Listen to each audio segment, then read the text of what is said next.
নিরিবিলি এবং যানজটপূর্ণ এলাকার বাইরে সিআরবি এলাকাটা ঘোরাফেরার জন্য খুবই পরিবেশ বান্ধব। তাই আজকে আমরা চলে গেলাম সিআরবিতে। তো আপনারা কিভাবে যাবেন এবং কোথা থেকে যাবেন সব থাকছে এই ভিডিওতে। তো ভিডিওটা শুরু করা যাক। দুপুর 2টা বাজে আমি আর ভাদন বের হয়ে গেলাম সিআরবি যাওয়ার উদ্দেশ্যে। তো আমাদের বাসা যেহেতু বাইরের সিগন্যাল, আমরা বাইরের সিগন্যাল থেকে গাড়িতে উঠবো। বাইরের সিগন্যাল পর্যন্ত অন্তত পক্ষে দুজন হেঁটে হেঁটে গল্প করতে করতে চলে গেলাম। বাহির সিগন্যাল থেকে সিআরবি যেতে হলে 10 নম্বর গাড়ি অথবা 2 নম্বর গাড়িতে উঠতে হবে। তাই আমরা 10 নম্বর গাড়ির জন্য অপেক্ষা করে অবশেষে 10 নম্বর গাড়িতে উঠে পড়লাম। আর 10 নম্বর গাড়িটা যখন ছেড়ে দিল তখন আমরা রাস্তার দুই পাশের সুন্দর সুন্দর দৃশ্যগুলো উপভোগ করলাম এবং এই মনোমুগ্ধকর দৃশ্যগুলো দেখতে দেখতে আমরা বদ্দারহাট বাস টার্মিনাল এবং বদ্দারহাট এবং চট্টগ্রামের বিশেষ চত্বর পেরিয়ে আমরা চলে গেলাম টাইগার পাস। এবং টাইগার পাস যাওয়ার পরে টাইগারের সাথে কিছুক্ষণ আড্ডা মারলাম এবং কিছু সেলফি নিলাম, পিক নিলাম।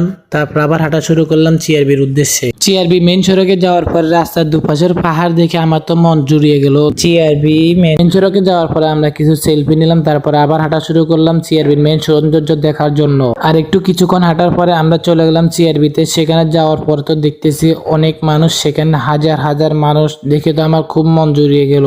যাই হোক, বক বক করে লাভ নাই, আপনারা ধৈর্য ধরে ভিডিওটা দেখুন এবং আস্তে আস্তে আপনাদের সাথে তুলে ধরবো এই সিআরবির এই মেন সৌন্দর্য সড়কগুলো। এবং কিছুক্ষণ পরে আমরা পাহাড়ের উপরে উঠবো। একটু করে আমরা হাঁটতেছি পাহাড়ের দিকে, আর একটু পরে পাহাড়ের উপরে উঠবো।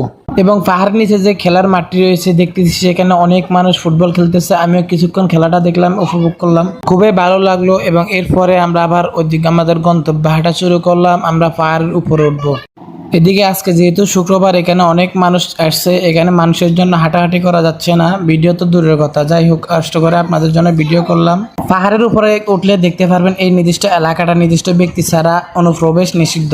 দুঃখের বিষয়ে আমরা সেখানে প্রবেশ করতে পারিনি। এবং আমরা পাহাড়ের নিচে চলে আসলাম এবং সেখানে এসে দেখতে পেলাম ভাইয়া, ভাবি এবং আফা এবং ভাইয়ারা আড্ডা মারতেছে। সেখানে আমরা তাদেরকে ডিস্টার্ব না করে আমরা চলে গেলাম অন্য স্থানে।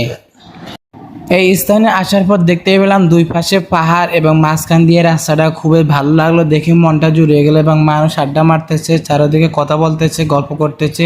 আমিও সেখানে গেলাম এবং একটু উপভোগ করলাম। আজকের ভিডিওটা বা এই পর্যন্তই। সবাই ভালো থাকবেন, সুস্থ থাকবেন এবং ভিডিওটা ভালো লাগলে শেয়ার করে দিবেন, একটি সুন্দর একটি কমেন্টস করে দিবেন। ধন্যবাদ।